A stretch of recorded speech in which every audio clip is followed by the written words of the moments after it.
जय श्री श्याम, राधे राधे। कल मैंने आप लोगों के समक्ष पार्ट 1 बताया था। आज मैं पार्ट 2 आप लोगों को बता रही हूँ आगे क्या हुआ। तो मैंने कल ये नहीं बताया था कि हमारा बहुत खुशहाल परिवार था।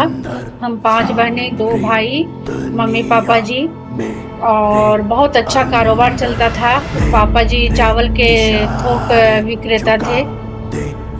या हमारा मतलब घर बहुत ही खुशहाल था। लेकिन हम लोग उस घर में, जब से हम लोग उस घर में आए तब से हमारा कुछ ना कुछ हमारे साथ में इसी तरह से होने लगा। ऐसे होते होते मैं आपको बताई कि मेरी शादी हो गई। शादी के बाद बच्चा हो गया। बच्चा होने के कुछ 2-3 साल बाद फिर मैं जब अपने मायके आई, मतलब वो घर में हम लोग इतने परेशान हो गए थे कि उस घर को हम लोगों को छोड़ना पड़ा। और पूरा हमारा बिजनेस पूरा तहस-नहस हो गया, माल पकड़ाने लग गया, बहुत ये हो गया। तो हम लोग जिस पोजीशन पे थे ऊपर, उस पोजीशन से हमारा जब माल-उल पकड़ाने लग गया, उस घर में हम लोग पूरे बर्बाद हो गए। फिर हमने उसके एकदम अपोजिट में ही एक मकान लिया। उस मकान में हम लोग रहने लगे। तो एक बार की बात है, अब मुझे याद नहीं है वो दुर्गा पूजा था या गणेश पूजा था, ऐसी कोई पूजा था। और मैं आई थी, हमारा भतीजा था छोटे से गोदी में वो। तो मैं उसे गोदी में, बहुत प्यारा था, बहुत ही सुंदर, एकदम गोरा नारा, बहुत सुंदर लगता था वो। तो मैं उसे लेकर के, छोटा सा मेरा बेटा 3 साल का था, मैं वो था, और मैं बाबू को, अपने भतीजे को गोदी में लेकर के अपने घर के बाहर में टहल रही थी। शाम का समय था।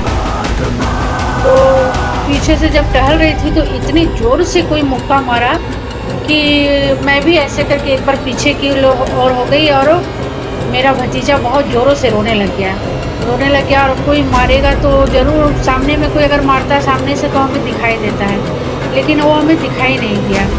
फिर उसके बाद मैं उसको लेकर के, वो 3-4 दिन ऐसे मारने के बाद में, वो 3-4 दिन उसी समय उसको फीवर आ गया। थोड़ी देर बाद बहुत रोया, फिर उसको फीवर आ गया। ऐसे 3-4 दिन तक उसको फीवर रहा। फिर फीवर उतरने के बाद मैं तो अपने ससुराल वापस चल गई। लेकिन वहाँ पर इसी तरह की बहुत सारी चीज़ें होने लग गई, बहुत परेशानी होने लग गई। फिर मेरे पापा जी भी बहुत बीमार होने लगे। हालांकि मेरे पापा जी ज़्यादा उम्र के नहीं थे। जब उनका प्राण छूटा वो 55 साल के, 56 साल के थे, ज़्यादा बड़े नहीं थे। तो इसी तरह की चीज़ें होने लग गई। कभी क्या होता, कभी हम लोग बगल घर में आने के बाद भी फिर वो घर, सामने वाला घर बंद कर दिया गया, वहाँ पर कोई नहीं। और मतलब घर अच्छा खासा बड़ा होने के साथ भी वहाँ पर कोई नहीं आता था और कोई नहीं रहता था। फिर कुछ दिन बाद वहाँ पर किसी ने मकान लिया, हमारे जानकार में ही है, बगल के ही लोग हैं। मकान लिया अच्छा खासा, मतलब उनका भी परिवार चल रहा था कि उसके हस्बैंड की एकदम जवानी में ही मृत्यु हो गई एक्सीडेंट के दौरान। तो वो घर बहुत ही मनहूस है, और था भी और मनहूस है भी, क्योंकि हमारा हँसता खेलता पूरा, भगवान की दया से हमारा आदमी लोग सारे बने हुए हैं। गरीबी तो आदमी, देखिए, अमीर और गरीबी 2 चीज़ लगी रहती है, पैसे का कोई ये नहीं है। लेकिन सही सलामत सभी लोग हैं। और हमारा बिजनेस तो सारा ख़त्म हो गया। इसी तरह से बहुत सी कहानियाँ हैं, वो बहुत सा वो है। लेकिन अभी तो मैं आप लोगों को इतना सा ही बताती हूँ, और कभी नेक्स्ट आपको टाइम रहा तो मैं बताऊँगी। जय श्री श्याम, राधे राधे।